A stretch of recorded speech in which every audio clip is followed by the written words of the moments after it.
Bapak Syaf, yang saya hormati, kami persilahkan.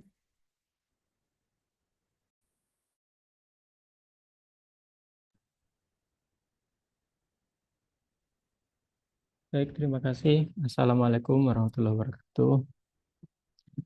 Waalaikumsalam warahmatullahi Waalaikumsalam wabarakatuh. warahmatullahi wabarakatuh. Wabarakatuh. Iya, terima kasih untuk Mbak Ivana ya, MC-nya.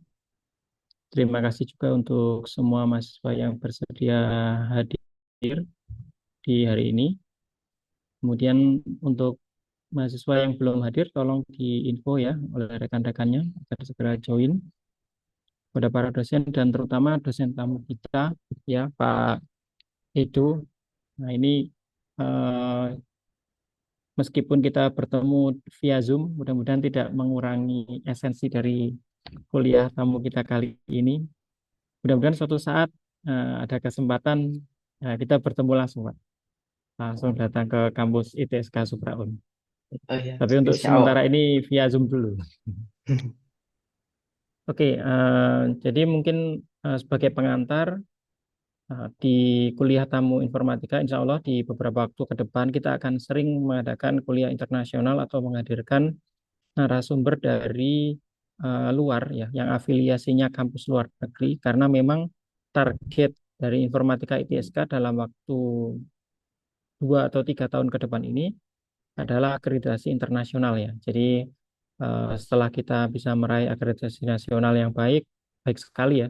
Nah, kemudian target kita selanjutnya adalah akreditasi internasional agar nanti apa? Agar nanti mahasiswa informatika ITSK yang lulus itu sudah memiliki akreditasi internasional nanti.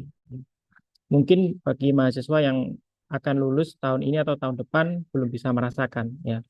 Tapi nanti andilnya akan sangat diperlukan ya. Mahasiswa nanti yang lulus harus dalam waktu dekat memperoleh pekerjaan, menjadi tracer start yang bagus bagi informatika, dan itu nanti yang akan membantu adik-adik tingkatnya ya. Pun demikian juga adik tingkat, adik tingkat yang berprestasi, nanti misalkan adik tingkatnya memiliki prestasi di ajang nasional maupun internasional, nanti memiliki nama akhirnya ITSK Supraun terangkat, maka nanti kakak-kakak kelas yang sudah lulus yang merupakan alumni dari informatika ITSK juga ikut terangkat ya. Oleh karena itu seperti hari ini ya, kuliah tamu kita hadirkan untuk memperkaya khazanah pengetahuan dari para mahasiswa. Jadi agar ilmu yang didapat itu tidak hanya dari apa? Dari dosen saja yang ada di sini, tapi juga dari dosen-dosen yang lain. Karena tidak menutup kesempatan, apa yang nanti disampaikan ya oleh dosen-dosen lain itu adalah insight yang baru, yang belum pernah disampaikan oleh dosen-dosen yang ada di sini. Ya. Nah, seperti yang kali ini itu adalah salah satu bagian dari AI, yaitu tentang speech processing. Jadi bagaimana sebuah speech ya atau ucapan manusia gitu ya, kata-kata manusia gitu ya Pak Edo ya. Itu nanti bisa diproses oleh mesin. Yang tentunya itu sangat menarik terutama bagi mahasiswa yang memerlukan ide untuk ikut lomba karya ilmiah ataupun untuk tugas akhir.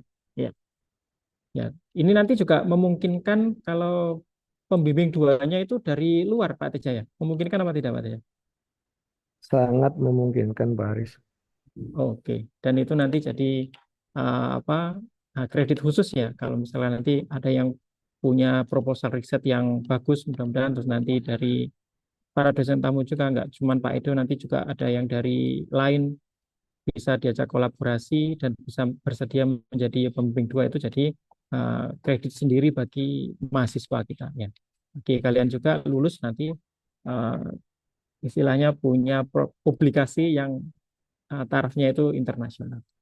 Mungkin itu sedikit pengantar dari saya, tidak berlama-lama. Intinya tolong dicermati dengan baik kuliah tamu kali ini karena tidak mudah ya melaksanakan kuliah tamu dan mendatangkan narasumber-narasumber yang kompeten di bidangnya seperti yang kali ini kita lakukan. Terima kasih, mohon bimbingannya Pak Edo selaku dosen tamu kali ini. Mudah-mudahan ini bukan yang terakhir, meskipun ini yang pertama, tapi mudah-mudahan di selanjutnya kita akan kolaborasi lagi di lain kesempatan. Terima kasih untuk sedikit pengantar dari saya. Saya kembalikan ke MC Mbak Ivana. Terima kasih. Wassalamualaikum warahmatullahi wabarakatuh. Waalaikumsalam warahmatullahi wabarakatuh. Baik, terima kasih Bapak Syauki atas sambutan yang diberikan. Rangkaian acara ada membuka speaker Bapak Wahyu Teja Kusuma. Yang kami hormati, dipersilahkan. Baik, terima kasih. Assalamualaikum warahmatullahi wabarakatuh. Waalaikumsalam warahmatullahi Waalaikumsalam. wabarakatuh. Selamat siang, salam sejahtera bagi kita semua. Sebelumnya yang saya hormati guru kita bersama pada hari ini, dosen pakar kita, Bapak Tian Dimas itu, gitu. Lama, lama sekali kita eh, belum berjumpa kembali. Alhamdulillah hari ini Allah Subhanahu wa Ta'ala memberikan kesempatan kepada kita semua untuk bertemu dengan beliau pada kesempatan yang luar biasa, yaitu International Guest Lecture Week gitu ya. Yang saya hormati Kepala Program Studi S1 Informatika, Bapak Ibu dosen S1 Informatika, dan yang saya banggakan ini teman-teman saya semua mahasiswa Prodi S1 Informatika ITSK Supraun. Mohon izin sebelum saya memperkenalkan pemateri kita hari ini, saya ingin sampaikan dulu ini, kita punya MC pada hari ini yang sangat cantik itu Mbak Ivana. Halo Mbak Ivana. Oke.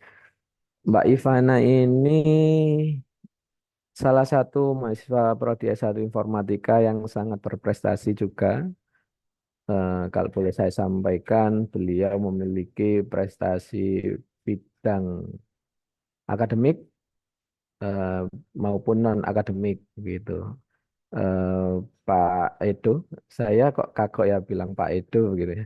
Pak Edo, Mbak Ivana ini juara kickboxing, begitu ya, Provinsi Jawa Timur atau internasional kemarin lupa. Kemudian Mbak Ivana ini teman-teman, mungkin ada adik kelasnya ya.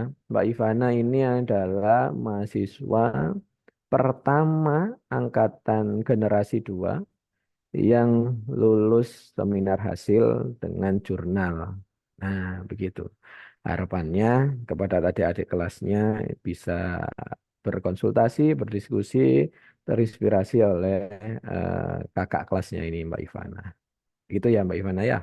Mm.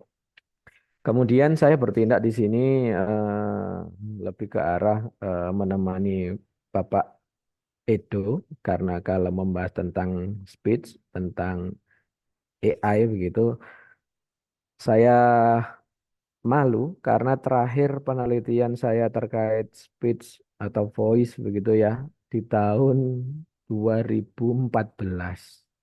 Nah, oleh karena itu hari ini kita butuh upgrade-upgrade kekinian terkait AI khususnya pada speech recognition begitu ya. Nah, tapi sebelum itu izinkan saya menyampaikan Bapak Kaprodi, Bapak pemateri kita hari ini tentang 6 hal penting kenapa sampai terjadinya kegiatan International Guest Lecture Week. Izin saya share screen. Ya. Yang pertama adalah saya sampaikan bahwa salah satu rencana operasional, rencana kerja di fakultas di UPPS ada tentang akreditasi program studi. Nah, eh, pada posisi hari ini, status Prodi S1 Informatika telah terakreditasi baik sekali. Versi Lembaga Akreditasi Mandiri Informatika dan Komputer atau LAM-Infocom. Jadi adik-adik, teman-teman mahasiswa yang hari ini akan segera lulus, bisa menyandang sertifikat mohon maaf, bisa menyandang ijazah dengan akreditasi baik sekali sudah versi LAM Infocom itu. Ban PT juga. Kemudian ada hal penting dalam proses akreditasi adalah terkait upaya tindak lanjut setelah proses akreditasi selesai. Upaya tindak lanjut program studi kali ini sedang persiapan akreditasi unggul Prodi S1 Informatika versi LAM Infokom.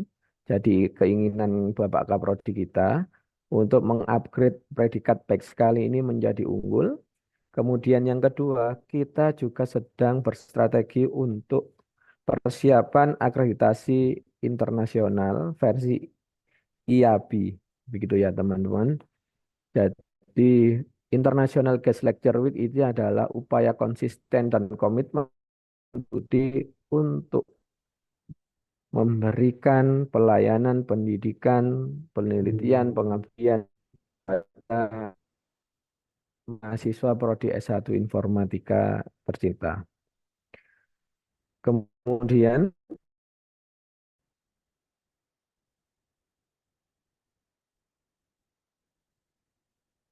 kegiatan International Guest Lecture Week ini untuk memenuhi kriteria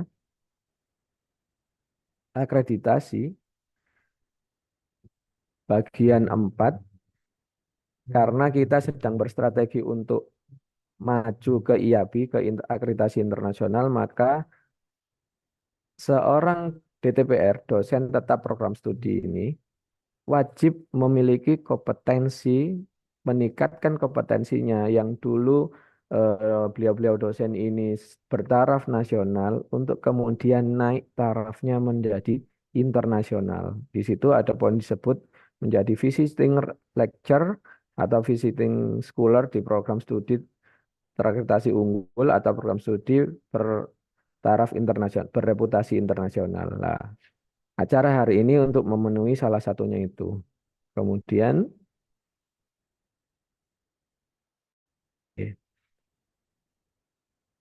program studi wajib diminta untuk melaksanakan keterlaksanaan, menyelenggarakan kegiatan kepakaran atas prestasi dosen maupun untuk menunjang kurikulum di kriteria 6 program studi kepada mahasiswanya.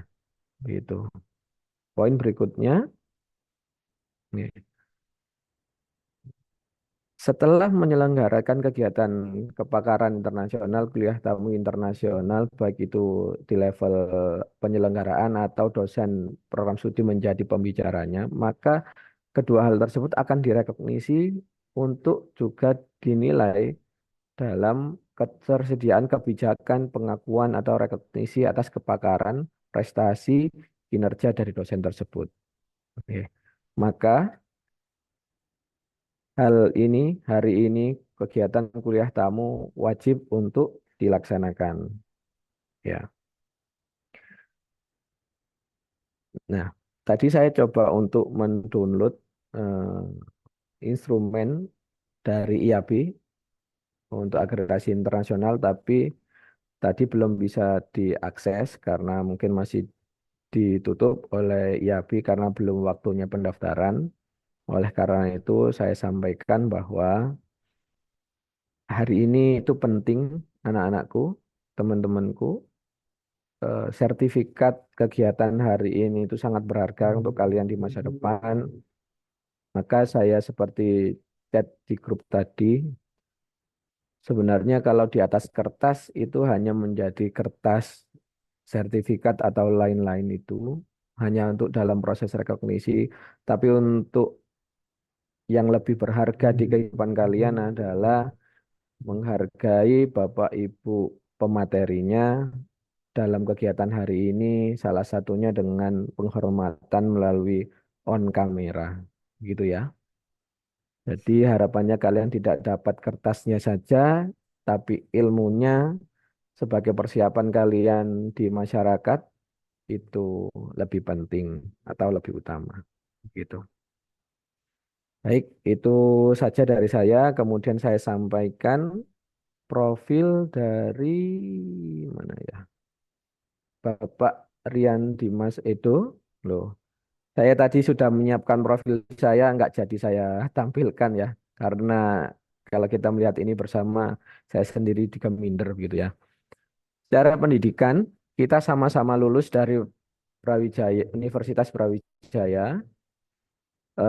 Namun bedanya, setelah beliaunya lulus, beliau langsung pada tahun 2015 itu melanjutkan pendidikannya di National Central University di NCU. Sampai kemudian beliau PhD di NCU. Kalau sebenarnya kalau PhD itu di level kita itu sudah harusnya sih bisa diakui profesor ya, namun undang-undangnya belum sejauh itu, gitu ya. Karena di Indonesia ada namanya jabatan fungsional dan lain sebagainya, gitu. Jadi beliau sangat luar biasa. Kemudian beliau memiliki pengalaman bekerja. Coba, kalau kita menginstal aplikasi di Amazon, paling kita browser atau kemudian kita jual beli begitu ya. Tapi beliau ini salah satu peneliti juga di Amazon. Jadi berbeda sudah levelnya dengan kita hanya sebagai pengguna, beliau ada di dalamnya, begitu ya. Beliau juga peneliti di Center for Information Technology Innovation di Akademia Sinika yang oleh background afiliasi tersebut hari ini kita undang untuk memberikan wawasannya kepada teman-teman sekalian. Kemudian beliau juga punya memiliki pengalaman mengajar, mohon maaf, mengajar di Akademia Sinika di Departemen Sains dan Informasi NCU tadi. Nah, makanya ini tepat jika kemudian Pak Edo ini kita undang untuk mengajar kita hari ini, eh, khususnya nanti di lain waktu atau nanti berakhirnya Zoom, saya akan coba ya berdiskusi, negosiasi dengan beliau bagaimana agar beliau ini mau kemudian memberikan sedikit apa ya kesempatan kerjasama riset antara prodi kita dengan Akademia Sinika, riset mahasiswa dengan beliau atau riset antar institusi dengan beliau begitu. Karena dengan begitu naik lagi level program studi kita secara internasional untuk persiapan IAB. Tapi sepertinya perlu saya ajak diskusi dulu karena masa teman lama baru ketemunya Zoom lagi sudah banyak permintaan ya Pak Edo ya. Kok nggak sopan saya begitu. Nanti saja di lain hari begitu ya. Beliau banyak sekali, kemudian penghargaannya, wow, kita bisa baca ya. Kalau penghargaan saya terakhir 2014, kalau beliau terus update, bahkan di tahun 2024, beliau menjadi top 25 terbanyak download artikel dari IEEE atau ACM gitu ya. Jadi penelitian beliau ini menjadi trending topik begitu ya di IEEE atau sedang juga banyak diteliti di dunia. Topik penelitiannya relate dengan kegiatan apa namanya global isu hari ini begitu ya, sehingga beliau mendapatkan predikat tersebut. 2023, 2022, 2017 beliau terus konsisten meneliti sehingga memang hari ini kita undang untuk memberikan insight-nya kepada kalian, gitu ya. Mm-mm.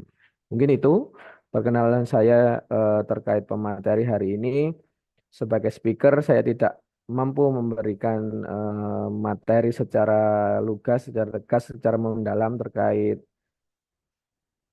International Guest Lecture hari ini. Sebaiknya memang kita langsung memberikan kesempatan berikutnya kepada pemateri. Namun sebelum itu, saya kembalikan ke moderator atau MC. Terima kasih sekali. Tapi boleh saya menyapa dulu Bapak Edo? Mana Bapak itu? Halo? Ya, Pak Teja. Sudah bapak-bapak kita ya. Iya, sudah bapak-bapak. Terakhir kali saya ingat kita itu kumpul di rumah jenengan di belakang UIN. Oh, sebelum Inaita, bukan? Iya mungkin ya, lupa ya. Terakhir kali ketemu di situ karena kalau di kampus kita beda tongkrongan ya. Betul. Kalau di kampus kita beda tongkrongan. Mm. Saya titip Pak Edo, titip mahasiswa saya yang sedemikian beragam ini, sedemikian rupa ini. Saya titip, saya mohon untuk diberikan ilmunya seluas-luasnya. Nanti mungkin juga saya minta untuk eh, apa? Mungkin ada komunikasi jika memang ini bisa berlanjut, kita akan bisa MOU-kan secara institusi. Kemudian kita bisa mungkin kalau ada peluang-peluang riset dan lain sebagainya atau mengirimkan teman-teman ini, Pak Edo, sepertinya teman-teman ada yang berminat untuk kuliah di luar negeri, atau Pak Ansori sepertinya juga berniat untuk kuliah di luar negeri. Nanti kita sambung di lain hari, Nggih, Pak Edo. Hmm. Ya, Kaku sekali saya lidah ini rasanya kalau ya, beneran, mohon maaf, sehingga saya harus pakai bahasa formal, bukan bahasa kita lalu. Mm-mm. Mungkin itu dulu dari saya, dengan senang hati dan permohonan permintaan saya yang mendalam, mohon izin untuk dibimbing mahasiswa saya dengan eh, seluas-luasnya begitu. Terima kasih. Saya kembalikan ke Mbak Ivana. Assalamualaikum warahmatullahi wabarakatuh. Selamat siang. Waalaikumsalam warahmatullahi wabarakatuh. Baik, terima kasih Bapak Teja atas penyampaian yang telah disampaikan. Eh, Untuk rangkaian acara selanjutnya yaitu penyampaian materi oleh keynote speaker oleh Bapak Rian Dimas Cesario yang kami hormati, dipersilakan. ya, terima kasih, Mbak. Saya share screen dulu.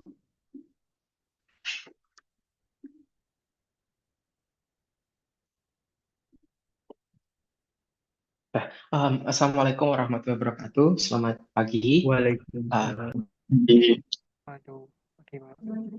Ya, yang terhormat Bapak Kaprodi Program Studi Teknik Informatika dan staf pengajar Program Studi Teknik Informatika serta rekan-rekan mahasiswa semuanya.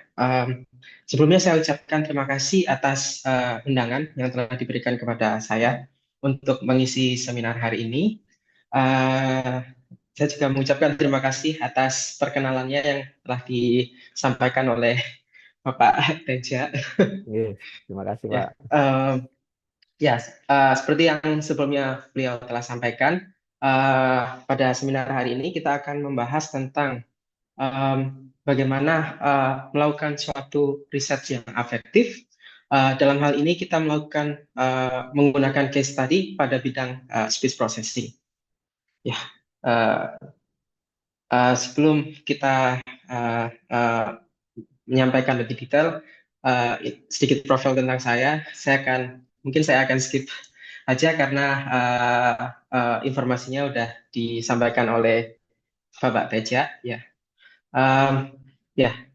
Selanjutnya tentang materi kita hari ini, ada beberapa outlines, ada beberapa bagian yang akan kita bahas hari ini. Yang pertama yaitu ketika kita melakukan suatu penelitian, kita harus memahami betul basic konsep yang harus kita lakukan. Lalu kita juga perlu memahami, setelah kita memahami suatu basic konsep, bagaimana cara melakukan eksplorasi dalam melakukan suatu penelitian ilmiah. Dan yang selanjutnya, suatu penelitian akan memiliki kebermanfaatan jika penelitian tersebut dapat memiliki keberlanjutan, sehingga kita harus memahami dari penelitian dasar yang kita desain, bagaimana suatu penelitian tersebut nantinya bisa dapat dieksplorasi secara lebih jauh. Ya, jadi secara garis besar hari ini kita akan membahas bagaimana melakukan suatu penelitian ilmiah mulai dari membuat roadmap, lalu memilih ide yang kita sukai, dan bagaimana akhirnya dari ide tersebut kita buat ke dalam suatu aplikasi atau penelitian, dan bagaimana nantinya hasil dari penelitian yang kita lakukan tersebut dapat kita tulis secara ilmiah. Ya, dan secara garis besar hal-hal ini bisa juga diaplikasikan untuk teman-teman yang sedang melakukan skripsi. Jadi bisa mendapat sedikit gambaran jika kita akan melakukan penelitian di bidang ilmu komputer atau teknik informatika itu resource seperti apa yang harus kita jadikan rujukan ketika kita mau mencari suatu reference. Ya. Sebelum kita membahas lebih detail, ketika saya sering menyampaikan ketika memberikan suatu materi bahwa melakukan riset itu adalah pekerjaan yang sulit, sehingga dibutuhkan banyak sekali aspek-aspek kecil sehingga riset yang kita lakukan tersebut dapat dilakukan secara optimal. Dan melakukan riset yang efektif, bermanfaat, itu lebih sulit lagi. Karena riset yang bermanfaat dan berimpact itu membutuhkan suatu desain atau roadmap yang jelas, sehingga apa yang nantinya kita sampaikan dalam riset yang kita lakukan tersebut dapat diimplementasikan ke berbagai hal. Dan yang paling penting, untuk menghasilkan suatu penelitian yang berkualitas, roadmap adalah salah satu hal yang paling penting, karena kita harus paham betul struktur yang harus kita lakukan. Mungkin sama seperti ketika kita pertama kali kuliah di teknik informatika, sebelum kita melakukan coding, maka yang benar adalah membuat flowchart terlebih dahulu. Tapi ketika kita awal sebagai mahasiswa, kadang kita langsung loncat untuk mengcoding tanpa membuat flowchart. Nah, jika kita melakukan penelitian yang lumayan ekstensif, hal tersebut akan lumayan susah. Jadi kita harus benar-benar mendesain roadmap yang tepat, sehingga kita tahu kita mempunyai spesifik checkpoint ketika kita akan melakukan suatu penelitian. Dan yang terpenting adalah kita harus mengenali diri kita sendiri. Kadang di usia-usia tertentu kita sedikit denial, misalkan kadang kita kurang honest terhadap diri kita sendiri, bahwa kadang kita tahu kelebihan kita, misalkan kita bagus dalam memahami formula matematika, tapi misalkan kadang kita sedikit denial tentang limitasi yang kita punya. Nah, ketika kita melakukan suatu penelitian atau kita akan mulai menulis suatu skripsi, kita harus tahu limit kita itu seperti apa. Dan kita harus berusaha keras untuk mengatasi hal tersebut. Dan di waktu saya kuliah S1 dulu, hal yang paling menjadi momok bagi para mahasiswa S1 teknik informatika adalah mengimplementasikan suatu ide ke dalam suatu code. Jadi ketika kita tahu kalau kita memang kurang begitu bagus dalam melakukan coding, dan yang harus kita lakukan adalah belajar dan terus mengasah, mencoba untuk menyelesaikan banyak soal-soal, karena saat ini udah lumayan memudahkan sekali. Kita bisa banyak menyelesaikan soal-soal algoritma yang udah di-share secara online, sehingga jika kita tahu kalau salah satu kekurangan kita adalah tidak begitu menguasai coding, maka yang harus kita lakukan adalah terus belajar untuk menyelesaikan permasalahan tersebut. Nah, secara garis besar, sebelum kita nantinya membahas sedikit teknikal, kita akan membahas sedikit lebih global. Dalam melakukan suatu riset, kita penting sekali untuk mencari suatu topik. Dari yang topik tersebut, kita bisa mendapatkan suatu baseline system atau model dasar yang bisa kita gunakan sebagai metode pembanding. Nah, setelah itu yang kita lakukan adalah melakukan improvement. Dan setelah melakukan improvement, yang perlu kita lakukan adalah kita harus mengemas apa saja yang telah kita lakukan, apa hal-hal yang bisa kita improve atau hal-hal yang masih menjadi kendala, itu adalah yang nantinya kita akan kemas dan kita tulis di bagian delivery. Dan dari apa yang kita lakukan tersebut nantinya akan kita jadikan acuan untuk future work kita. Jadi suatu riset itu alangkah lebih bagusnya jika terdapat keberlanjutan, sehingga ada suatu ilmu yang nantinya akan selalu diupdate semacam itu. Nah, ini gambaran secara lebih global. Saya akan menjelaskan lebih detail dari setiap sub-sub tersebut. Yang pertama, hal yang paling penting ketika kita akan melakukan suatu penelitian adalah mencari source referensi yang bagus. Jadi jika kita ingin, misalkan kita mempunyai target, kita ingin melanjutkan studi S2 di luar negeri, maka salah satu hal yang bisa kita lakukan adalah mulai membaca jurnal-jurnal dari beberapa profesor yang kita minati di luar negeri, sehingga kita bisa sedikit mengupdate ilmu kita, sehingga apa yang kita baca sesuai dengan apa yang sedang mereka kerjakan sekarang di luar negeri. Jadi mencari reliable sources adalah hal yang sangat penting ketika kita akan melakukan suatu penelitian. Sehingga kita tahu seberapa jauh gap antara ilmu yang kita kuasai dan perkembangan teknologi saat ini. Sehingga kita bisa melakukan estimasi atau membuat roadmap kira-kira seberapa banyak ilmu baru yang harus kita baca setiap hari hingga nantinya kita bisa mengejar ketertinggalan dari apa yang sedang dilakukan oleh misalkan profesor di luar negeri. Dan salah satu hal yang lumayan sulit dalam membaca paper adalah untuk memahami setiap prosesnya. Khususnya jika kita melakukan riset dalam bidang machine learning atau AI. Karena hampir secara keseluruhan paper dalam bidang machine learning dan AI pasti akan banyak equation matematikanya. Jadi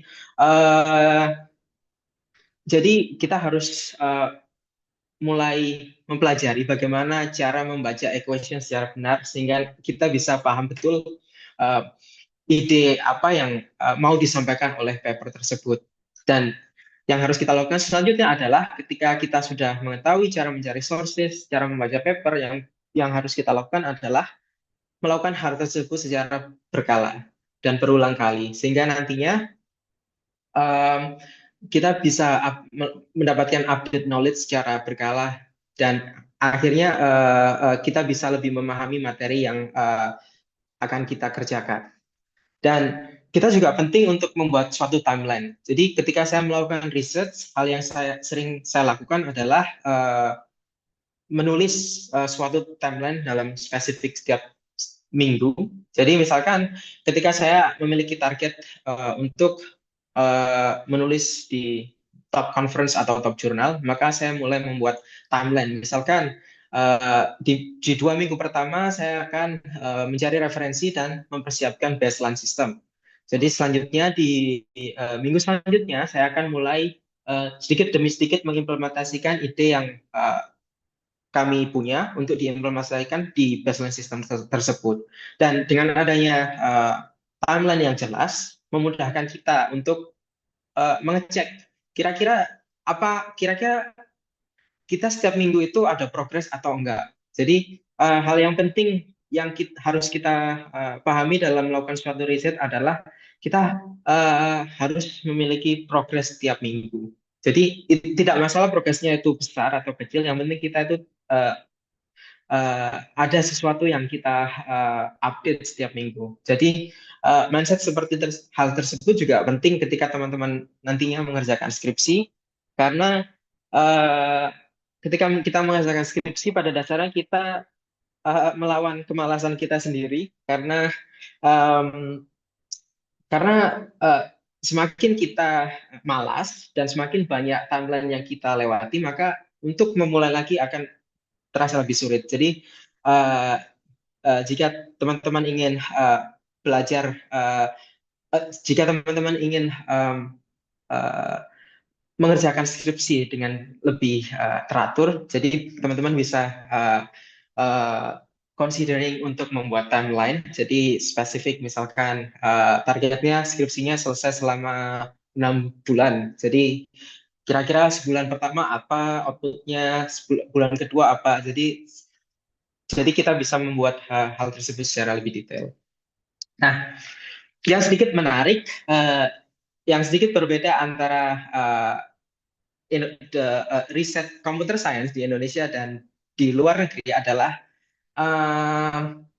culture untuk publikasinya sedikit berbeda. Jika di Indonesia seringkali output untuk mempublikasikan suatu artikel adalah di jurnal, sementara untuk bidang komputer science di luar negeri kecenderungannya para peneliti mempublikasikan penelitiannya di top conference. Jadi jika teman-teman tertarik untuk mempelajari artificial intelligence, bisa melakukan search di Google Scholar. Google Scholar adalah salah satu situs yang bisa kita gunakan untuk mengetahui paper-paper yang baru yang telah dipublish oleh beberapa profesor-profesor yang terkenal. Nah, jika kita melihat dari Google Scholar tersebut, kita bisa mencari, misalkan untuk mencari topik yang lebih spesifik. Jadi ketika kita ingin belajar tentang artificial intelligence, beberapa paper yang bisa kita jadikan rujukan adalah sebagai contoh berikut. Ini adalah salah satu top conference di bidang artificial intelligence, yaitu New Reach. Terus teman-teman juga bisa membaca dari ICLR atau ini ICML, dan rata-rata beberapa paper dari top conference itu di-share secara umum dan tidak perlu ada subscription. Jadi saat ini relatif lebih mudah untuk mencari referensi yang tepat.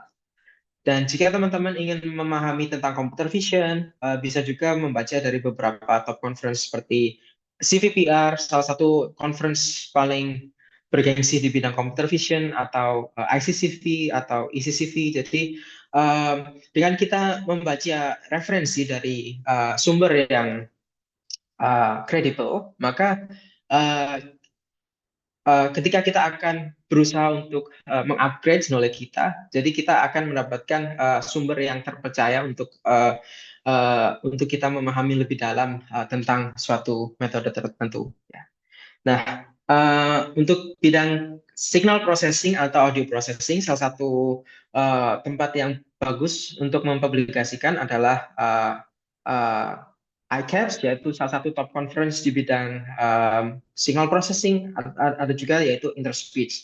Dan secara umum paper-paper tersebut dapat diakses secara gratis. Nah, ini sedikit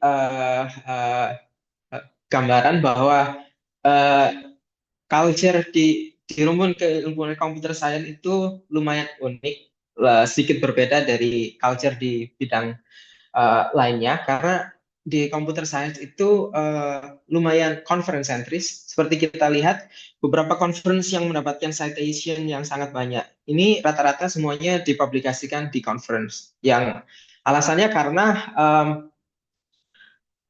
untuk mempublikasikan jurnal di IEEE transaction membutuhkan waktu kurang lebih 6 sampai 1 tahun untuk satu paper, sehingga banyak kampus ataupun perusahaan merasa bahwa mempublikasikan artikel ilmiah di jurnal, traditional jurnal, terlalu memakan waktu. Sementara perkembangan teknologi lumayan cepat.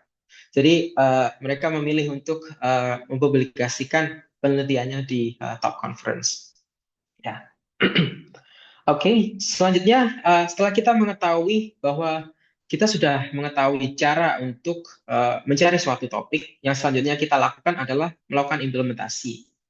Nah, ketika implementasi, langkah awal biasanya adalah kita menggunakan baseline system, yaitu sistem yang sebelumnya telah dibuat oleh peneliti lain. Jadi biasanya kita menggunakan sistem tersebut sebagai baseline yang kita jadikan sebagai acuan awal. Dan salah satu hal yang menarik adalah mayoritas paper-paper yang dipublikasikan di top conference atau top jurnal di bidang artificial intelligence, mayoritas dari paper tersebut mereka membagikan secara membagikan code-nya tersebut di GitHub. Jadi kita bisa dengan mudah mengakses code tersebut, memahami, sehingga nantinya ketika kita akan mencoba untuk melakukan suatu penelitian lanjutan, kita tidak perlu melakukan penelitian dari scratch. Jadi kita bisa memulai dari baseline system yang sudah ada tersebut. Dan di stage ini, ketika kita merasa kurang familiar dengan coding, maka yang kita lakukan adalah kita harus belajar. Karena saat ini sebenarnya udah lumayan dipermudah, karena banyak sekali website yang bisa kita gunakan untuk memahami suatu coding. Tapi sebagai lulusan teknik informatika, ada baiknya jika kita memahami secara detail setiap step dari coding tersebut, sehingga nantinya ketika kita akan melakukan suatu penelitian lanjutan, kita akan mudah untuk memahami. Karena jika kita tidak paham betul tentang coding, ketika kita akan melakukan improvement, kita akan bingung di bagian sebelah mana dari coding tersebut yang harus kita upgrade. Jadi salah satu hal yang paling penting adalah memahami coding bagi mahasiswa yang belajar di bidang teknik informatika, sehingga nantinya ketika kita akan melakukan improvement di beberapa hal, kita akan mudah untuk memahami hal-hal apa saja yang harus kita lakukan. Nah, selanjutnya yang perlu kita lakukan adalah melakukan improvement. Jadi ketika teman-teman misalkan memiliki target untuk bisa menulis artikel ilmiah ketika lulus S1, maka yang perlu kita lakukan adalah membuat suatu artikel ilmiah yang mampu sedikit mengimprove dari paper yang sudah ada. Nah, di sini prosesnya terkadang lumayan challenging karena kita harus mencari suatu ide. Jadi misalkan dari suatu sistem yang sudah ada, kira-kira bagian mana yang harus kita ubah. Nah, salah satu hal yang menarik adalah untuk bisa mempublikasikan di tempat yang bagus, kita harus mendesain secara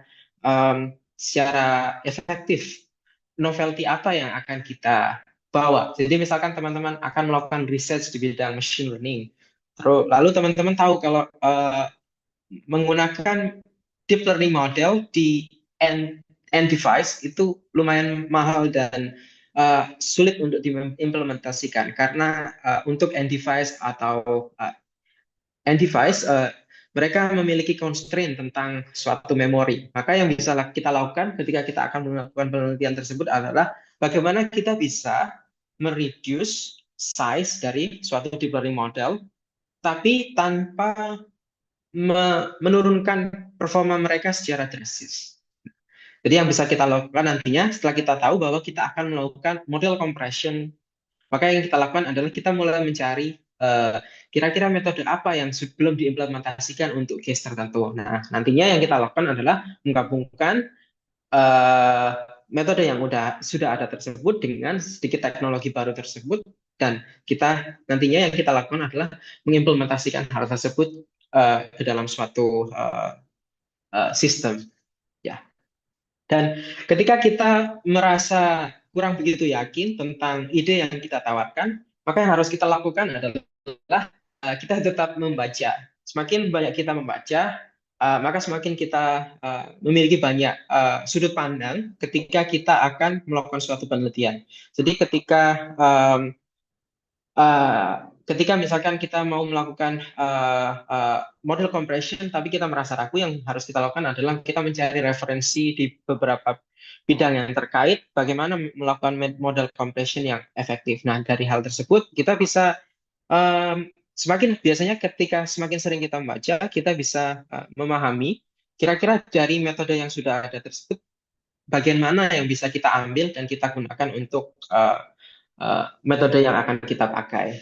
Jadi semacam tersebut. Akhir, hal yang paling sulit dalam melakukan suatu penelitian adalah men-summarize atau mensummarize dari tulisan dari apa yang telah kita lakukan tersebut. Jadi yang kita lakukan adalah um, uh, mengemas hal-hal yang telah kita explore tersebut dan kita transfer ke dalam suatu tulisan. Nah, dan di bagian ini biasanya adalah merupakan bagian yang paling susah karena dibutuhkan alur penjelasan yang jelas sehingga nantinya apa yang akan kita sampaikan itu bisa diterima secara baik oleh para pembaca yang akan membaca paper kita atau para rekan-rekan lainnya yang akan membaca skripsi kita. Jadi yang perlu kita lakukan adalah kita harus memahami betul bagaimana proses penulisan yang benar. Jadi misalkan untuk menulis skripsi maka kita harus memahami betul bagaimana melakukan penulisan bahasa Indonesia yang benar sehingga antara setiap paragraf dengan paragraf lainnya memiliki suatu connection dan dari paragraf tersebut akan mudah dipahami oleh pembaca yang akan membaca karya ilmiah kita. Nah, jika teman-teman berencana untuk melakukan penulisan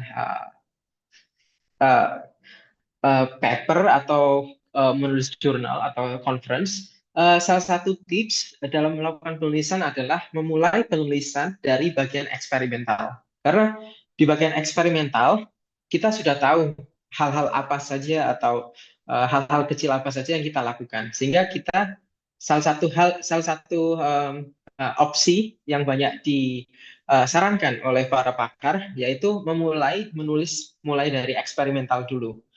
Karena bagian tersebut dianggap bagian yang paling mudah untuk dijelaskan. Karena kitalah yang paling familiar, kita tahu apa yang kita lakukan di sana, kita masih ingat step dari stepnya, sehingga memulai dari eksperimental setup cenderung memudahkan dalam penulisan paper. Atau mungkin juga akan membantu untuk penulisan skripsi. Karena bagian tersulit dalam penulisan suatu karya ilmiah adalah bagian introduction. Karena kita harus menggabungkan beberapa hal ke dalam suatu alur cerita hingga nantinya kita membahas bahwa misalkan metode yang sudah ada memiliki kekurangan semacam apa. Lalu bagaimana kita harus membuat suatu connection yang smooth sehingga nantinya dari paragraf tersebut dapat merujuk ke metode yang akan kita tawarkan. Jadi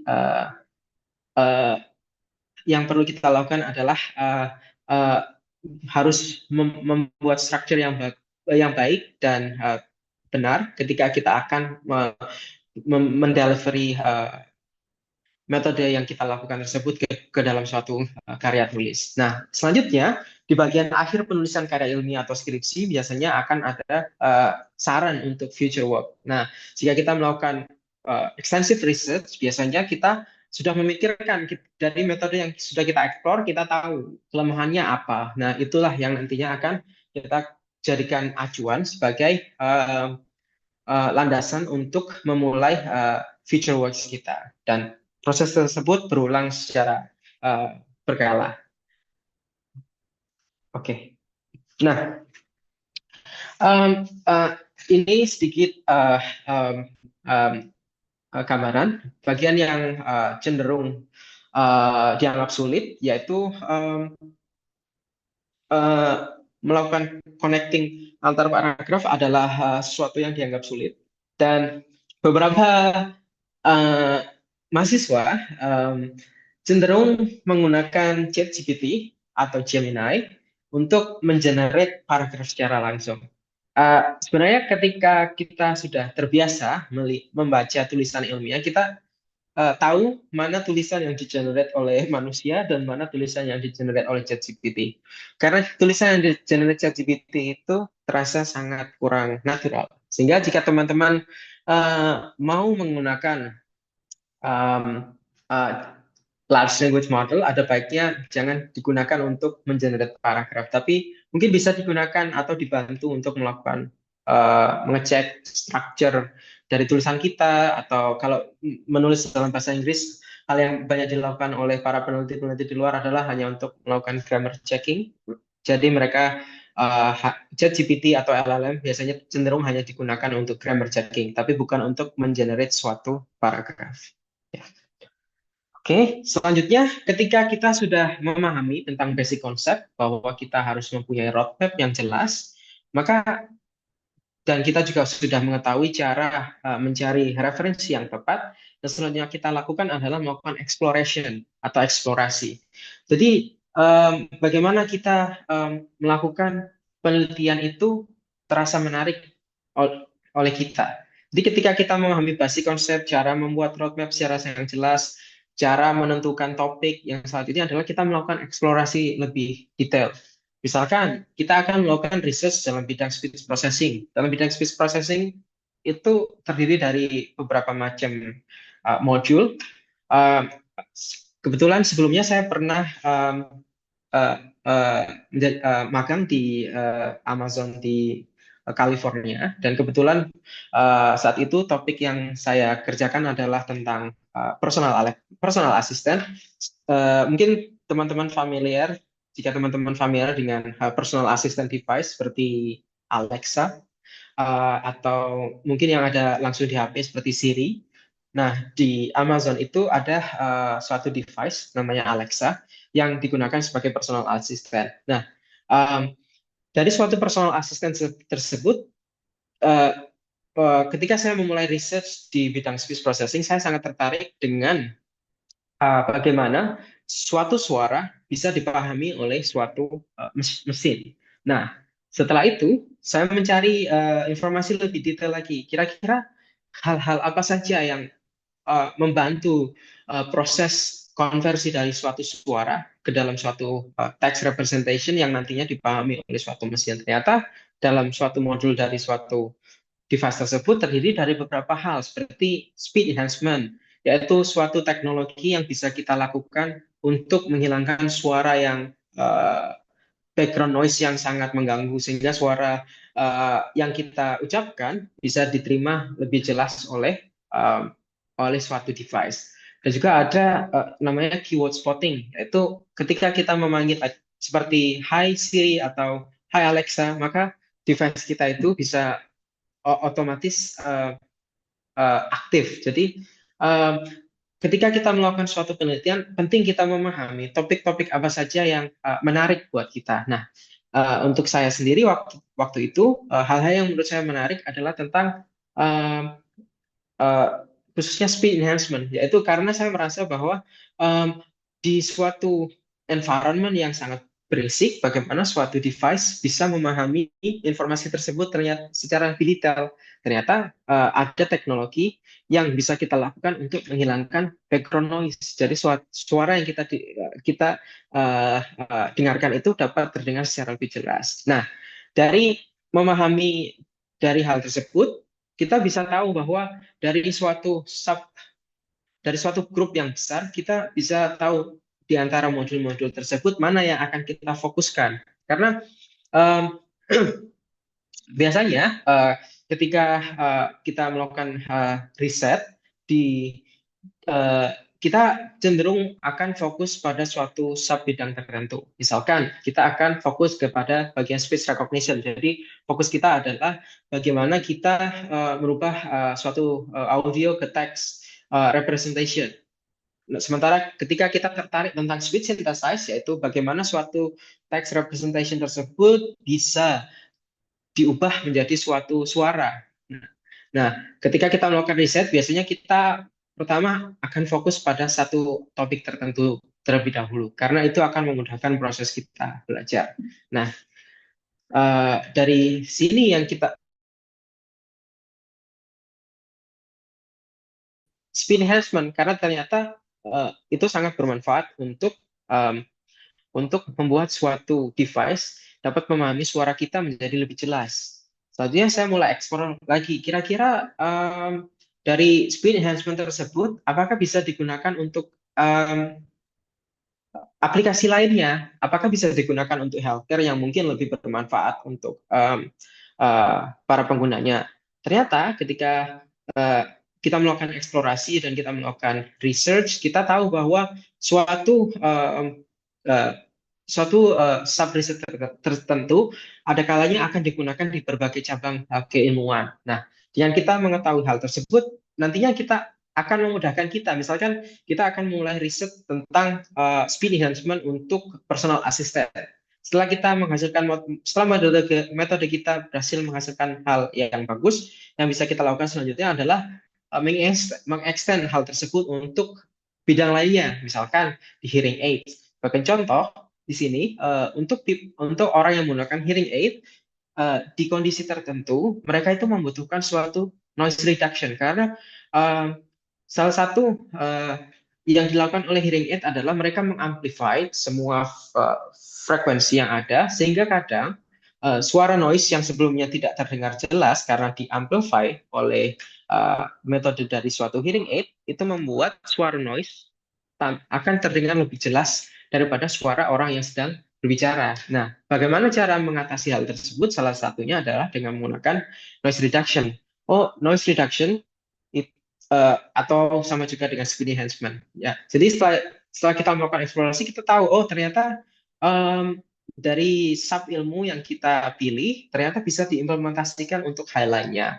Nah, setelah itu yang bisa kita lakukan selanjutnya adalah melakukan eksplorasi lagi. Jadi ketika kita sudah merasa kita familiar untuk satu topik tertentu, kita bisa mulai untuk mengeksplor topik lainnya. Sehingga ketika kita mengeksplor hal lain, kita sudah memiliki background knowledge yang lumayan bagus.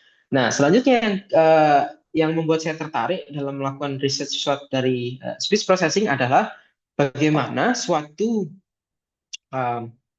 machine learning model bisa memahami bahwa suatu audio itu memiliki kualitas yang bagus dan jelek.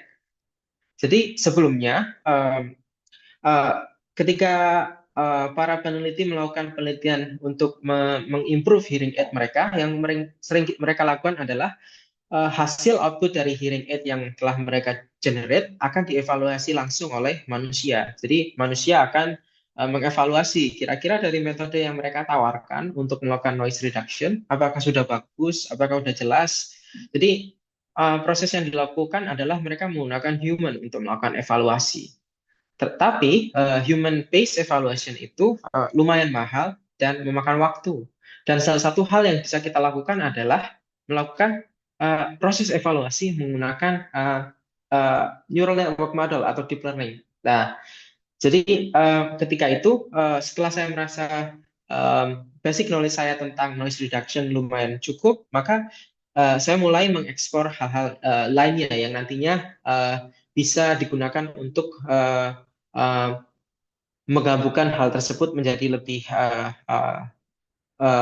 bermanfaat. Jadi jadi dari dua hal tersebut yang kita bisa pahami adalah yang pertama, kita harus memahami betul roadmap atau cara mencari referensi. Selanjutnya kita harus mulai mengeksplor dari sub keilmuan yang besar tersebut, misalkan computer vision atau speech processing, bagian mana yang membuat kita tertarik. Misalkan kita tertarik, seperti yang saya jelaskan sebelumnya, saya memiliki ketertarikan dengan speed enhancement. Yang pertama saya lakukan adalah saya mencoba untuk mengeksplor lebih detail tentang speed enhancement. Dan selanjutnya yang saya lakukan adalah melakukan melanjutkan riset tersebut. Kira-kira apa yang harus saya lakukan? Ternyata ada kemungkinan saya bisa melakukan suatu evaluasi secara otomatis menggunakan neural network, sehingga nantinya metode yang saya buat bisa dievaluasi secara otomatis, sehingga nantinya metode tersebut dapat dioptimize secara lebih detail dan dapat mengurangi cost yang diperlukan untuk melakukan proses evaluasi menggunakan manusia. Nah, secara garis besar exploration-nya semacam tersebut. Jadi untuk bagian selanjutnya, saya akan membahas lebih detail tentang metodologi yang saya lakukan untuk melakukan suatu penelitian di bidang speech enhancement dan assessment. Jadi sedikit gambaran lagi. Jadi ketika di bidang speech processing, salah satu metode yang penting yaitu speech enhancement, yaitu suatu metode yang mampu merubah suatu suara yang terdistorsi oleh berbagai macam noise menjadi lebih jelas kembali karena dilakukan suatu restorasi yang menghilangkan noise-noise yang tidak yang mengganggu. Jadi semacam itu. Nah, jadi untuk slide selanjutnya, saya akan lebih fokus bagaimana membuat suatu metode atau membuat penelitian yang continuity di bidang speech processing. Untuk yang pertama saya jelaskan yaitu tentang assessment, yaitu suatu metode otomatis yang mampu mengetahui suatu kualitas dari suatu audio, ya semacam tersebut. Nah, ketika saya mulai melakukan pertama kali penelitian dalam bidang speed assessment, yang saya lakukan waktu itu adalah mengikuti basic konsep dan yaitu mencari topik yang sudah ada tersebut. Nah, yang saya lakukan waktu itu adalah mencari kira-kira state of the art atau apa sih metode yang paling powerful saat itu yang dapat mengestimasi suatu kualitas dari suatu audio. Jadi sedikit gambaran, input ini adalah suatu feature dari suatu audio input. Jadi ketika kita akan melakukan penelitian dalam bidang speech processing, umum kita lakukan yaitu melakukan konversi dari audio yang kita punya, yaitu seperti waveform, ke dalam suatu jenis atau fitur. Nah, di sini kita menggunakan short-term Fourier transform untuk melakukan feature extraction.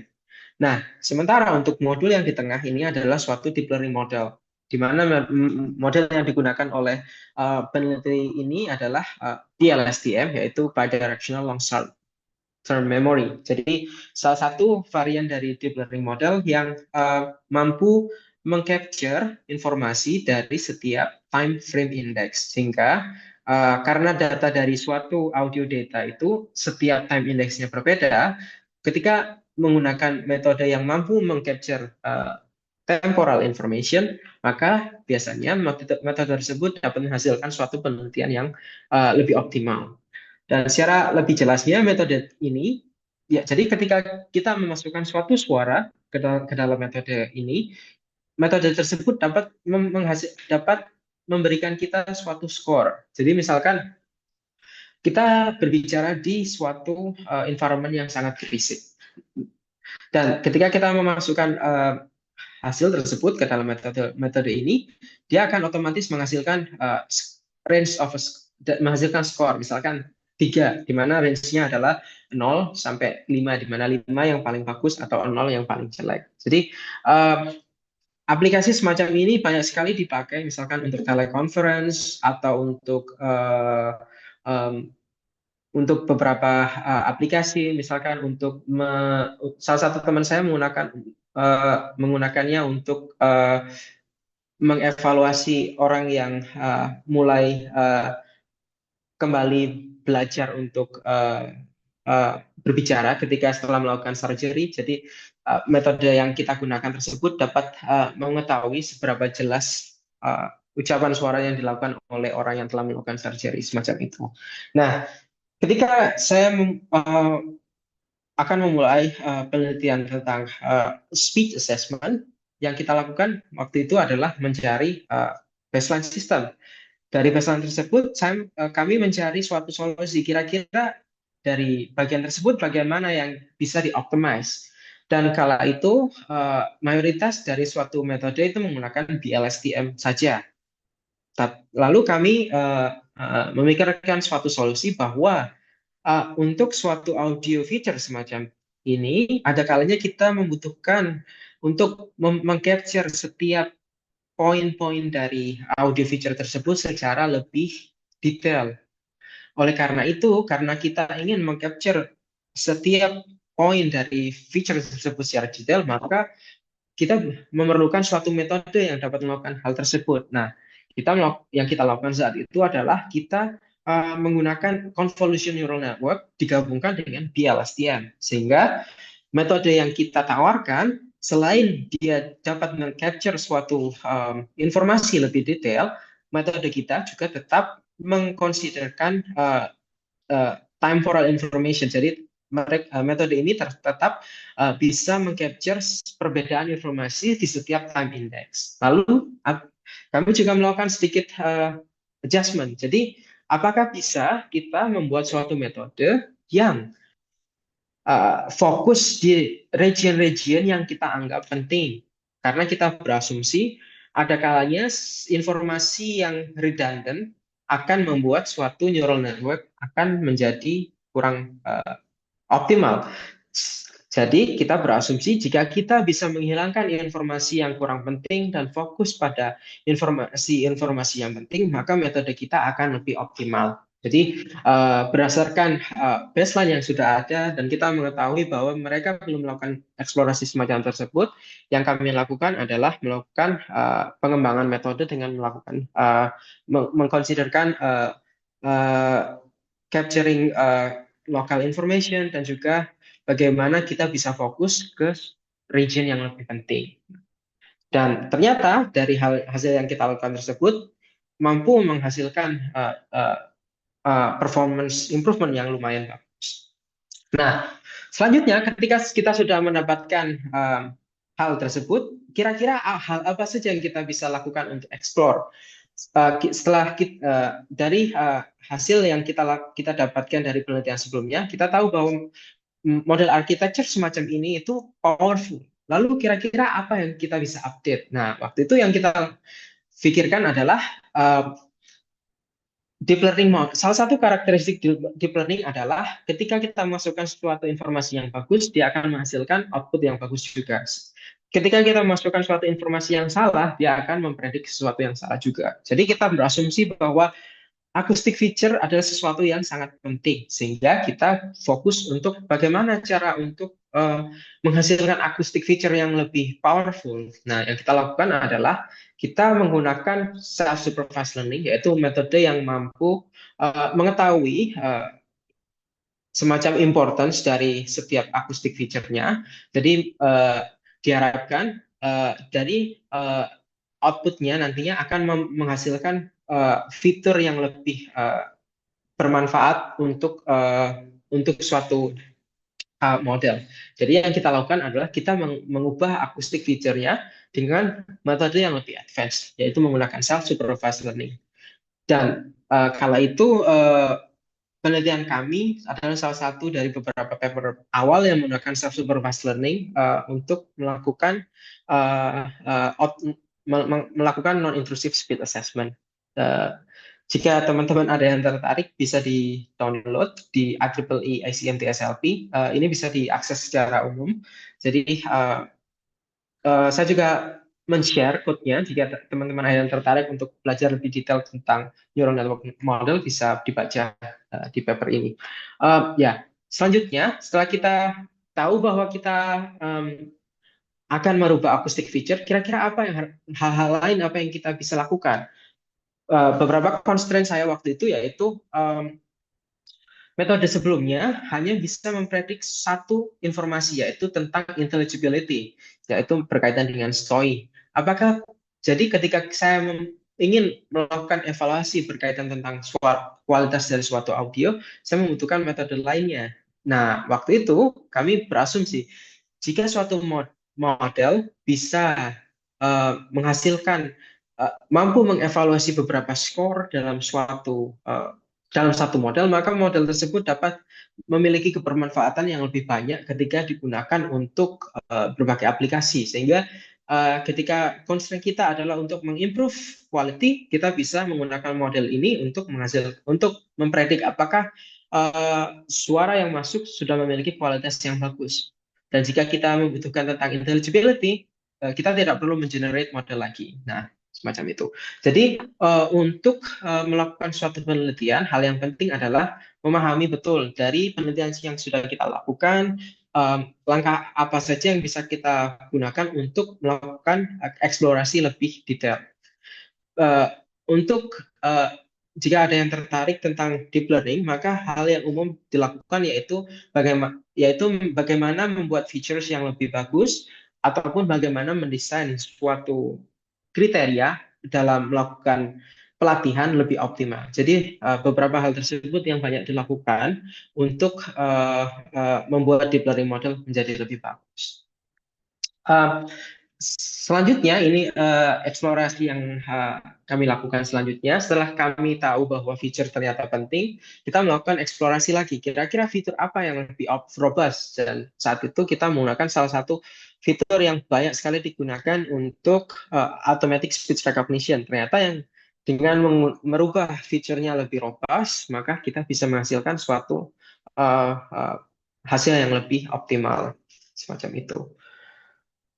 Lalu setelah kita tahu bahwa metode kita itu memiliki hal yang bagus untuk menghasilkan performa yang bagus untuk normal hearing, saat itu kita mulai berpikir apakah kita bisa menggabungkan metode yang kita punya ini untuk membantu mengimprove performa dari hearing aids device. Karena seperti yang sebelumnya kita bahas bahwa untuk melakukan evaluasi menggunakan human lumayan mahal, tapi apakah deep learning model mampu melakukan evaluasi secara otomatis untuk para hearing aid user karena mereka memiliki karakteristik yang lebih sulit. Nah, yang langkah selanjutnya yang kami lakukan adalah mendesain ulang model yang kita punya dan kita adjust model tersebut hingga nantinya menyesuaikan dari kebutuhan yang digunakan untuk melakukan proses evaluasi secara otomatis untuk para pengguna hearing aids semacam itu. Jadi ini eksplorasi selanjutnya yaitu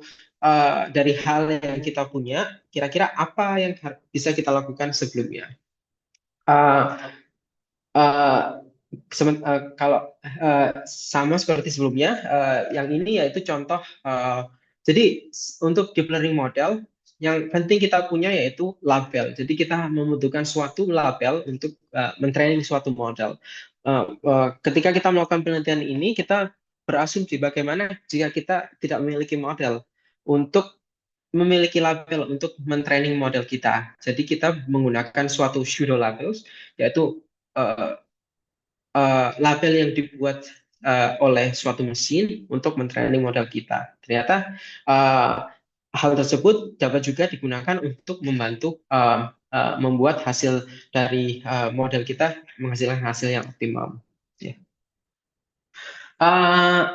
Kalau sementara yang ini adalah sedikit eksplorasi ketika kita setelah sebelumnya kita sudah mengetahui bahwa kita mempunyai model evaluasi yang optimal, bagaimana jika model tersebut digunakan untuk direct application, misalkan untuk menentukan kira-kira ketika audio kita terdistract oleh suatu noise, bagaimana kita bisa memilih metode yang tepat untuk melakukan suatu noise reduction atau enhancement. Jadi semacam itu. Jadi setelah kami menyelesaikan riset tersebut, kita mulai melakukan explore tentang direct application. Misalkan di sini kita melakukan speed enhancement untuk melakukan eksplorasi bagaimana kita memilih metode yang lebih tepat untuk melakukan enhancement. Dan ternyata dengan menggunakan speed assessment di front end, itu memudahkan kita untuk memilih speed enhancement mana yang tepat untuk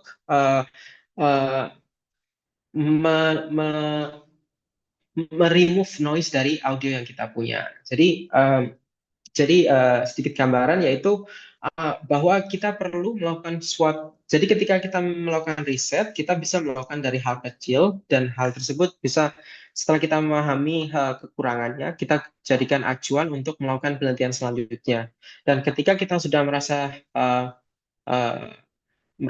bahwa output dari model kita itu sudah lumayan bagus, kita juga bisa mulai mengeksplor kira-kira aplikasinya itu semacam apa saja, apakah bisa digunakan untuk hearing aids atau apakah bisa digunakan untuk speed enhancement. Nah, jadi yang kami lakukan yaitu memulai dari hal kecil dan menggunakan baseline model sebagai acuan untuk merubah model kita menjadi lebih robust, dan yang terakhir yaitu menggunakan model yang sudah lebih optimum tersebut untuk beberapa application. Jadi semacam itu.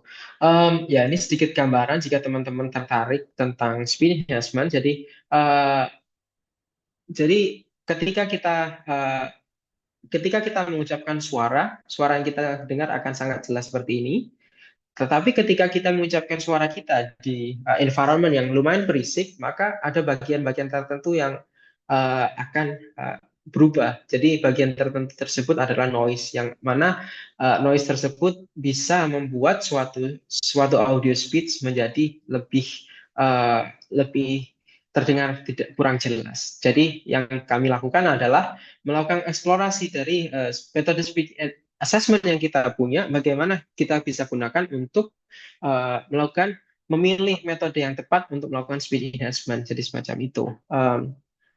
Ini sedikit gambaran umum, yaitu jadi ketika kita melakukan penelitian, biasanya ketika kita akan mendeliver suatu ide kita ke dalam suatu tulisan, biasanya kita menggabungkan antara kualitatif analisis dan juga kuantitatif analisis. Jadi kadang kita menggabungkan antara table, kadang kita juga bisa menunjukkan misalkan spektrogram atau waveform ke dalam suatu penelitian kita. Jadi hal tersebut, jadi secara garis besar hal yang ingin saya sampaikan yaitu continuity dari suatu riset adalah hal yang sangat penting dan penting sekali dari kita untuk menjadi kreatif untuk mencari possible direction dalam mengeksplor suatu metodologi, dan kita juga harus memahami betul limitasi kita sehingga kita bisa terus berusaha untuk mengatasinya sehingga kita bisa melakukan penelitian lebih efektif. Dan yang paling penting yaitu kita penting untuk memiliki schedule yang efektif, karena nantinya hal tersebut akan sangat membantu untuk memahami untuk memiliki untuk bisa menyelesaikan penelitian tersebut dalam rentang waktu yang tepat.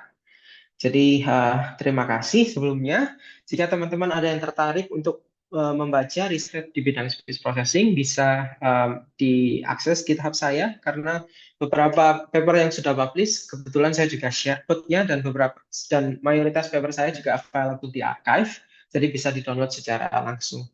Dan ini adalah reference dari seminar saya hari ini. Ya, terima kasih. Terima kasih Pak Edo. Coba sebentar, tarik nafas dulu deh, tarik nafas dulu. Teman-teman, tarik nafas dulu. Nah, share screen-nya mungkin Boleh masih di-stop? dipertahankan, boleh. Karena berikutnya setelah tarik nafas, geleng-geleng kepala, leher, gitu, akan saya buka ini sesi diskusinya, Pak Edo, begitu. Gimana teman-teman? Sudah tarik nafas? Sepertinya berat sekali matahari hari ini ya, gitu. Oke, eh, sambil dipersiapkan pertanyaannya, mungkin saya ini ya, saya rangkum sedikit eh, dari materi Pak Edo. Dari slide pertama sampai slide terakhir tadi, begini mungkin yang bisa saya sampaikan ke teman-teman. Satu, masih ada nggak terbesit pertanyaan? Ternyata saya salah masuk jurusan. Masih ada begitu? Sepertinya pertanyaan itu juga kita tanyakan ya Pak Edo dulu oleh diri kita sendiri. Ya, saya juga merasa salah jurusan dulu. Betul. Pak Edo ini musikalitasnya tinggi sekali. Makanya saya juga bertanya kenapa teman saya ini masuk di Filkom begitu. Yang membuat saya speechless lagi, beliau ini bahkan meneruskan setelah S1 Informatika lanjut S2 sampai S3 dengan topik yang menurut saya bukan Pak Edo banget. Tapi masih ada voice-nya, speech-speechnya nih, oke lah. Nah, Itu beliau. Saya yakin beliau memilih itu karena memang eh, passionnya eh, musik mempengaruhi ini sepertinya begitu voice. Tapi sampai berujung masuk terdalam banget sekali ini saya kaget sebenarnya Pak Edo. saya juga kaget sama saya sendiri. Heeh. Jadi kalau teman-teman begitu kemudian melihat materi hari ini, ya itulah dunia kita, dunia informatika, bahwasannya matematika itu tidak pernah lepas begitu ya. Bagaimana? Ada yang bertanya, teman-teman? Atau saya sampaikan dulu kepada Mas Noval, Hilda, ada siapa lagi Dea? Nah, sebelum kalau Bapak Ibu dosen bertanya, jangan dulu deh. Kita persilahkan anak-anak kita dulu untuk eh, apa namanya ketertarikannya di bidang informatika ini, biar kita bisa mengukur, kita bisa mengarahkan nantinya mau lulus dengan keminatan apa begitu. Halo, teman-teman. Mbak Ivana mungkin ada pertanyaan, Mbak Ivana? Aduh. Halo, halo, Mas Yudis.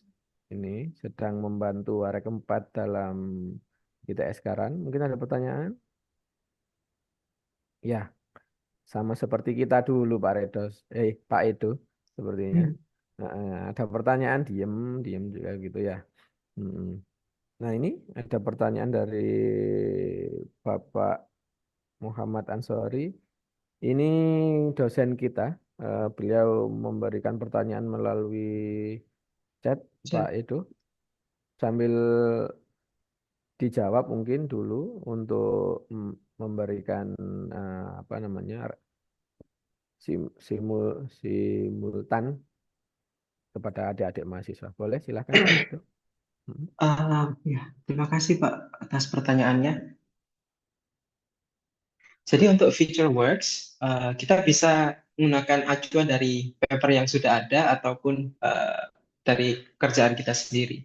Yang biasanya yang saya lakukan, biasanya saya dari paper yang sudah ada itu saya gabungkan untuk feature works di topik yang saya kerjakan. Jadi karena biasanya untuk posisi peneliti ada capaian tertentu yang harus kami lakukan. Jadi kita harus tetap menuliskan penelitian yang kita lakukan tersebut di uh, ya untuk future works-nya.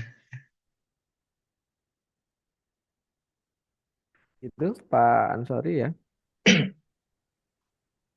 Jika belum ada pertanyaan, saya masuk lagi deh begini. Teman-teman mahasiswa ya, AI itu tidak seindah looks-nya. AI itu tidak seindah kemudahan penggunaannya, begitu ya. Di dalam AI itu seperti sebagian sudah disampaikan oleh Bapak Edo hari ini, begitu. Sedemikian semakin pintarnya suatu AI, maka s- milik Pak Edo ini berkali-kali kali lipat lagi, lebih dalam lagi, lebih luas lagi, baik itu processingnya, database-nya dan lain sebagainya begitu. Jadi kalau kita hari ini hanya menggunakan AI pada looks keindahan permukaannya saja, dalemannya itu begini, teman-teman. Ya. Jadi kepada teman-teman nanti yang mau keminatan di sistem analis atau di mana satunya data scientist yang terkait AI begitu ya, maka hari ini sudah kalian dapat gambarannya ke arah sana begitu. Apa kemudian mata kuliah yang harus dikuatkan, apa kemudian mata kuliah yang memang menjadi pilihan utama di perkuliahan nantinya begitu ya. Pertanyaan lainnya? Ayo, ayo, ayo, ayo. Oke, boleh silahkan. Boleh raise hand, boleh menggunakan ini chat. Mm-mm. Halo, ada pertanyaan mungkin? Mungkin saya sedikit menambahkan, kalau teman-teman tertarik tentang AI, Hmm. penting juga belajar tentang statistika karena isinya banyak sekali tentang probability. Jadi ya matematika sangatlah penting untuk memahami AI atau machine learning. Ya. Ada yang raise hand dulu mungkin? Siapa? Mohon izin bertanya. Oke, Eh, silakan Mas Adit. Baik, terima kasih atas kesempatannya. Saya izin bertanya. Untuk saya sendiri memang memiliki ketertarikan tentang di bidang AI ini. Eh, Mhm. untuk proses belajar, saya pertama melakukan itu belajar pemrograman Python. Nah, Mhm. itu apakah langkah saya dalam belajar ini apa sudah benar ataukah haruskah saya belajar yang lain terlebih dahulu? Seperti itu. Terima kasih. Terima kasih Mas pertanyaannya. Ya, memulai dengan Python sudah benar, tapi kalau untuk sarjana, untuk khususnya mahasiswa bidang teknik informatika harus juga diimbangi dengan memahami teori.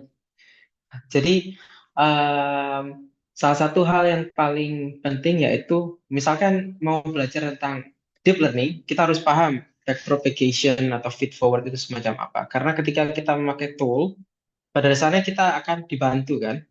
Misalkan Mas pakai TensorFlow atau Torch, uh, untuk proses backpropagation-nya kan mereka yang sudah menyediakan.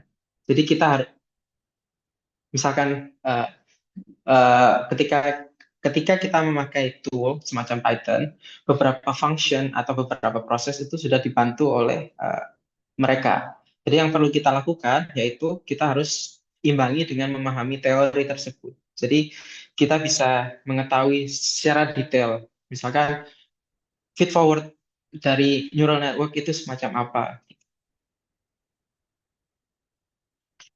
Ya, apa Masnya ada pernah ambil neural artificial neural network atau mata kuliah AI?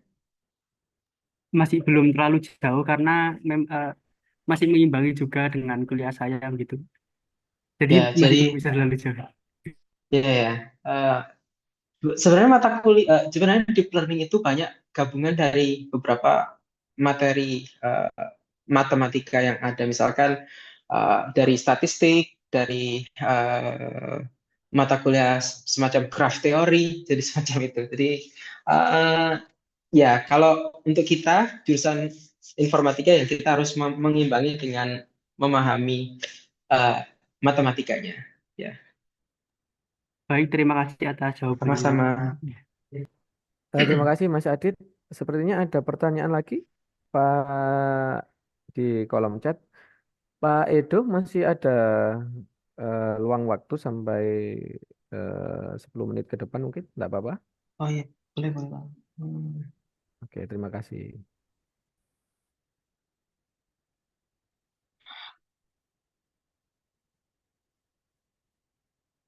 Ya, terima kasih pertanyaannya, Mas. Salah satu yang menjadi penyemangat ketika melakukan penelitian adalah ketika uh, kalau saya pribadi yang menjadikan penyemangat adalah ketika profesor-profesor yang terkenal itu ternyata pada suatu titik ternyata dia aware gitu sama kerjaan kita. Jadi kayak ketika uh, kita berhasil publikasi di tempat yang bagus, lalu ketika kita mempresentasikan ternyata kita bisa menarik profesor yang dulu kita kagumi, ternyata beliau bisa tertarik dengan uh, apa yang kita kerjakan itu salah satu motivasi untuk bisa tetap meneliti. Dan yang paling penting yaitu memiliki environment lingkungan yang mendukung. Karena kebetulan rekan-rekan kerja saya itu lumayan produktif dan memiliki target yang tinggi. Jadi mau tidak mau saya juga harus mengikuti pace dari mereka. Jadi itu salah satu alasan kenapa sampai akhirnya saya bisa menyukai melakukan riset. Jadi awalnya juga saya merasa lumayan berat, tapi ketika melihat lingkungan kerja teman itu mereka semangat sekali dan mereka juga uh, bisa diajak diskusi dengan enak, itu membuat saya merasa uh, uh, memiliki ketertarikan lebih dari penelitian yang saya lakukan. Oke, terima kasih Pak Edo Pak atas jawabannya. Itu mungkin bisa dijawab Pak Edo karena Pak Edo apa namanya ini ya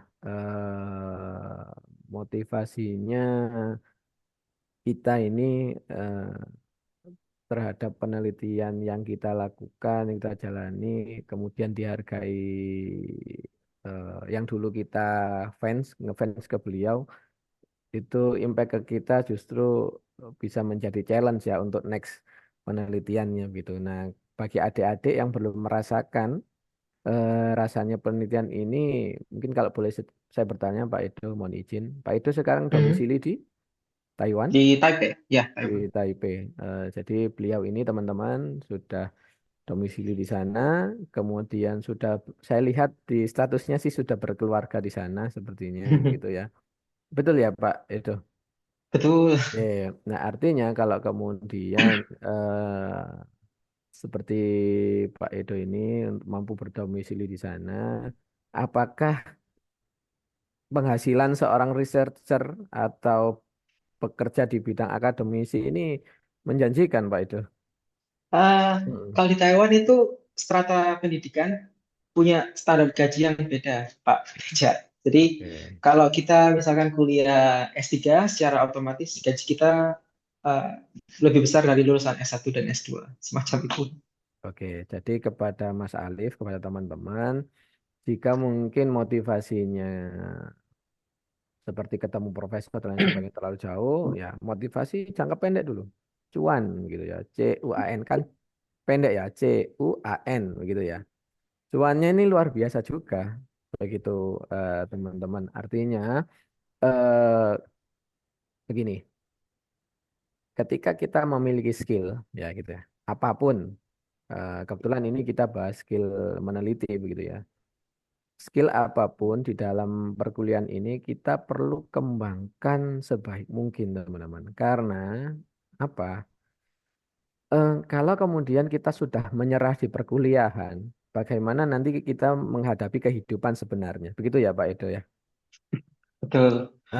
Karena modal kita untuk modal kita untuk menghadapi kehidupan yang sebenarnya itu dari skill. Nah, salah satunya kita belajar skill itu sejak bangku kuliah karena sejak bangku pendidikan dasar sampai kemudian SMA atau SMK. SMK sudah ada skill alhamdulillah. Kalau kemudian belum tidak di jalur SMK atau SMA, maka praktiknya itu kita di kampus pada jenjang kuliah. Praktik tidak hanya teori saja tapi praktiknya itu di kampus. Jadi kemudian kita lulus, kita memiliki skill itu yang bisa untuk bagaimana kita bertahan dalam hidup begitu ya. Artinya kalau untuk menghasilkan CUAN tadi itu ya hari ini Mas Alif dan teman-teman kita jangan pernah merasa lelah untuk belajar begitu. Ya, jangan jauh-jauh membahas soal penelitian, menyelesaikan mata kuliah kita hari ini, begitu ya. UTS, UAS atau perkuliahan sehari-hari itu dengan motivasi harusnya sangat tinggi dulu, begitu ya, sebelum kita menghadapi penelitian. Ada pertanyaan lain, teman-teman? Sambil menunggu pertanyaan, izin kita selesaikan jam 12.10 ya Pak Dian Iya, Pak. Dimas itu. Heeh. Sebelum itu mungkin saya beri kesempatan kepada Bapak Ibu dosen. Tadi Pak Ansori sudah. Kepada mahasiswa juga belum tutup ya. Tadi saya scroll-scroll ada teman kita Pak Edo Ya. Sofa. Oh, Iya, tapi kemudian kok live ya begitu. Nah, harapannya tadi kita bisa sambung untuk kemudian mungkin kita bisa kolaborasi pada kesempatan yang seperti ini dengan Pak Sofa teman-teman. Beliau juga tidak mau ngaku berafiliasi di mana Pak Edo begitu. Selalu masih dirahasiakan beliau afiliasi di mana. Beliau persis tepat di kantor sebelahnya kantornya MNC TV di ibu kota begitu. Tapi beliau Mhm. juga sepertinya bersinggungan dengan riset begitu ya. Tapi kok nggak mau mengaku beliau itu gitu. Nah, ada ini ada pertanyaan lagi dari Mas Furkon. Mungkin menjadi pertanyaan terakhir Pak Edo. Terima kasih. Selamat siang, Pak. Mohon Ya, maaf untuk waktunya, mohon izin bertanya.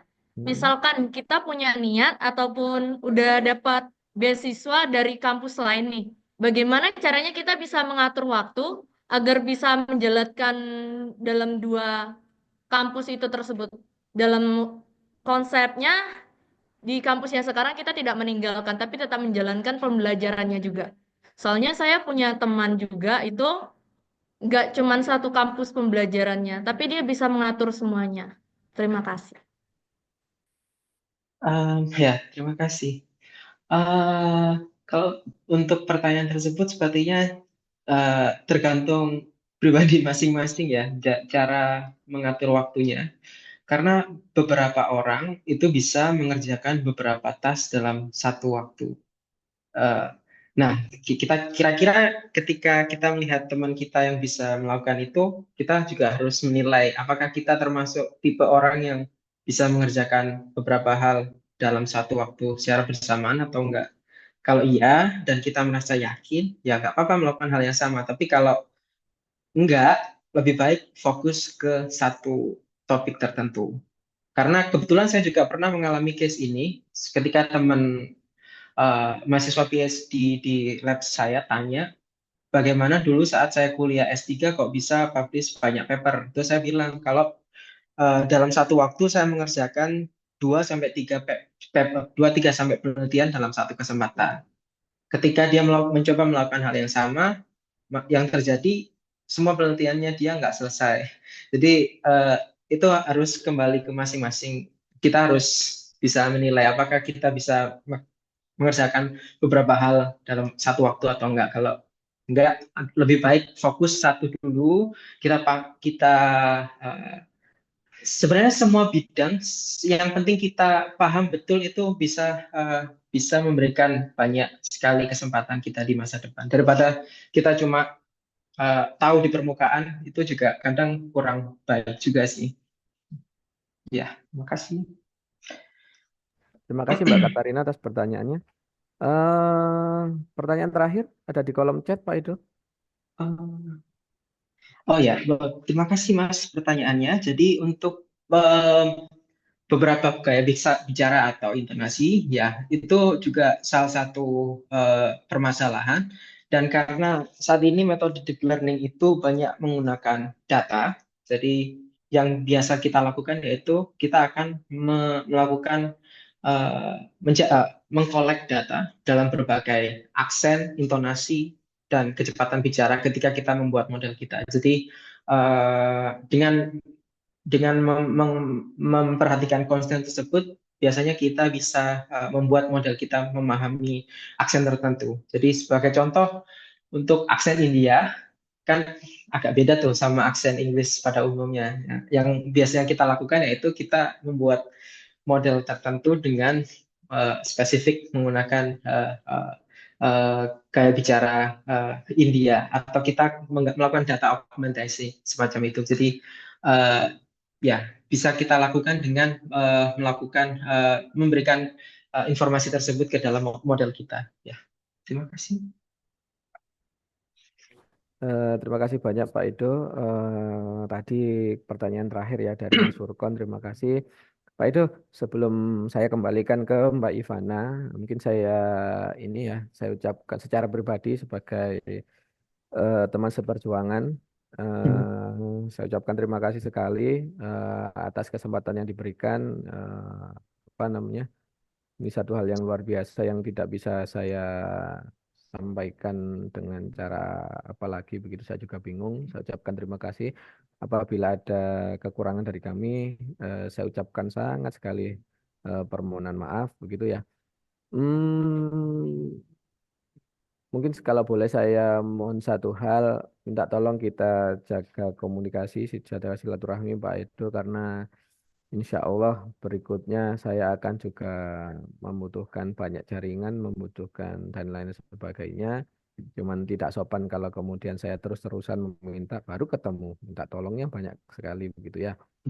Mm-mm. Kami persiapan akreditasi internasional Pak Edo. Kami membutuhkan jejaring internasional yang banyak untuk itu. saya nggak mau kalah dengan Vilkom UB Pak Ido kan begitu ya. Tempat dulu di mana kita dilahirkan Pak Ido begitu ya. Semoga cita-cita ini melalui kesempatan ini diamini banyak orang begitu ya. Untuk kemudian perkembangan pendidikan di Indonesia dan semoga Pak Edo tidak kabur dulu saja begitu ya. Pak Edo tidak menggunakan hashtag itu. Saya harapkan Pak Edo juga kembali lagi untuk bisa dimintai perbantuan, tolong mengembangkan potensi adik-adik generasi berikutnya. Begitu Pak Edo. Oke, mungkin cukup Pak Edo. Ada perlu disampaikan? Cukup, Pak Teja. Terima kasih ya sekali atas undangannya. Ya, terima kasih. Setelah ini saya mohon izin leave. Banyak sekali agenda yang menunggu. Oleh karena itu saya kembalikan ke Mbak Ivana. Mbak Ivana, presensi dan penutupan saya titip ke Mbak Ivana. Terima kasih. Baik, terima kasih Bapak Tisha dan juga terima kasih banyak kepada Bapak Rian Dimas atas materi yang telah disampaikan. Eh, untuk rekan-rekan, jangan lupa untuk mengisi presensi yang sudah tersedia di kolom chat. Setelah itu, mari kita melakukan sesi dokumentasi bersama. Untuk rekan-rekan yang masih off-cam, boleh untuk dinyalakan kameranya.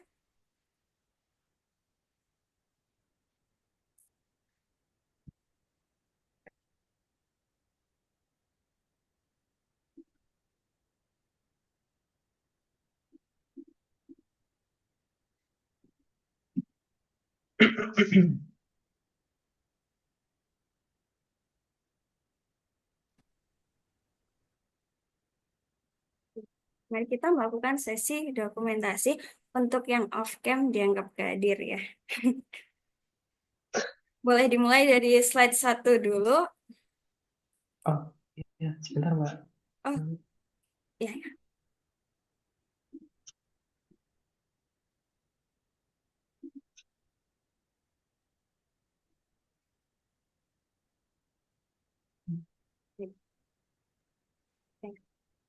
Dimulai dari slide pertama. 1, 2, 3. Untuk slide kedua. 1, 2, Oh, 3. ini kan tetap kan? Maaf, Bapak. Enggak, tetap kan? Slide yang ini. Ya, Oh, ya. untuk slide yang ketiga. 1, 2, 3. Baik, terima kasih untuk rekan-rekan. Eh, Kita sekarang sudah berada di penghujung acara. Mari kita berdoa bersama agar ilmu yang disampaikan oleh Bapak Rian Dimas dapat terus berkembang dalam hidup kita untuk kedepannya. Mari kita berdoa, berdoa dimulai. Berdoa tidak pernah selesai. Baik, terima kasih atas materi yang telah disampaikan dan juga kepada Bapak Ibu dosen yang sudah memberikan kesempatan untuk kita semua menghadiri acara kuliah tamu pada hari ini. Saya Ivana Kusura, mohon maaf apabila ada kesalahan. Assalamualaikum warahmatullahi wabarakatuh. Shalom, Om Swastiastu, Namo Buddhaya, salam kebajikan, salam sejahtera bagi kita semua. Waalaikumsalam warahmatullahi wabarakatuh. Waalaikumsalam Waalaikumsalam warahmatullahi warahmatullahi wabarakatuh. Terima wabarakatuh. kasih Pak Itu. Terima kasih. Shalom.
Pada turu guys, guys. Assalamualaikum guys.